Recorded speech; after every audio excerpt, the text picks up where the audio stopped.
సరికి అలా నామినల్గా క్రీస్తుని వెంబడిస్తూ కొన్ని పాటలు పాడుకుంటూ పనులు చేసుకుంటూ ఉండేవాళ్ళం. కానీ యేసు ప్రభువే నిజమైన దేవుడు, మార్పు నొందాలి, ప్రభు కొరకు నా బ్రతుకుని సమర్పించుకోవాలంటే నిర్ణయం ఎప్పుడు కూడా నాకు రాలేదు. రెండవదిగా మా కుటుంబంలో అందరూ కూడా చక్కగా చర్చికి వెళ్ళేవారు, మంచిగా చాలా బుద్ధిగా ఉండేవారు.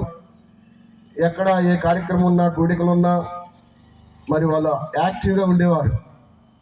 చిన్నప్పటి నుంచి నాకు ఏదో పండగల్లో అందరూ గుంపులో వెళ్ళేవాడిని, కానీ హృదయంలో మాత్రం యేసుక్రీస్తు ప్రభు అంటే ఇష్టం ఉండేది కాదు, విశ్వాసం ఉండేది కాదు, నమ్మేవాడిని కాదు. అందరూ ఒకటే, ఆ దేవుడు నమ్మినా నమ్మకపోయినా పర్వాలేదు అనేటువంటి ఆలోచన కలిగి నేను ఉండేవాడిని. చాలా సందర్భాల్లో చాలామంది సేవకులు మా ఊరు వచ్చి వీధుల్లో సువార్త ప్రకటించి వెళుతూ ఉండేవారు. కొన్ని సందర్భాల్లో మా నాన్నగారు మొట్టమొదటిగా మా గ్రామంలో ప్రభువును తెలుసుకున్న వ్యక్తి మా నాన్నగారు.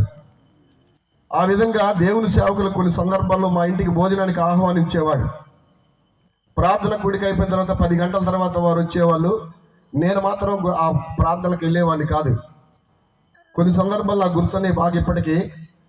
వారు వచ్చేసరికి వాళ్ళ సేవకులు తీసుకొని ఇంట్లోకి వచ్చేసరికి నేను వాళ్ళు వచ్చే శబ్దం విని నిండుగా దుప్పటి కప్పుకొని పడుకునేవాడిని.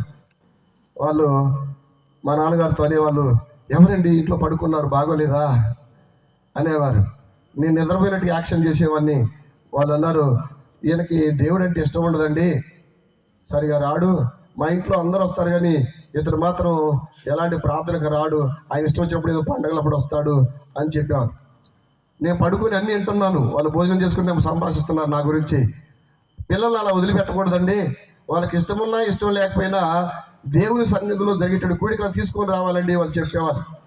నేను మనసులో అనుకునేవాళ్ళు, మా ఇంట్లోకి వచ్చి కూడా నా గురించి చెప్తున్నారా, ఇదేం సేవకులు అని మనసులో వాడిని అసహించుకొని కొంచెం వ్యతిరేకంగా ఆలోచించేవాడిని.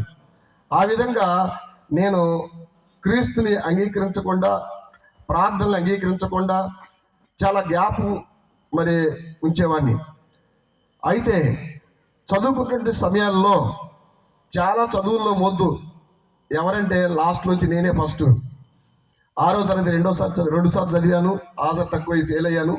7వ తరగతి పరీక్షలు ఉండేవి 10th లెక్క, 7th కూడా ఫెయిల్ అయ్యాను, 2 సార్లు చదివాను. 10వ తరగతి కూడా ఫెయిల్ అయ్యా, అంత వచ్చింది.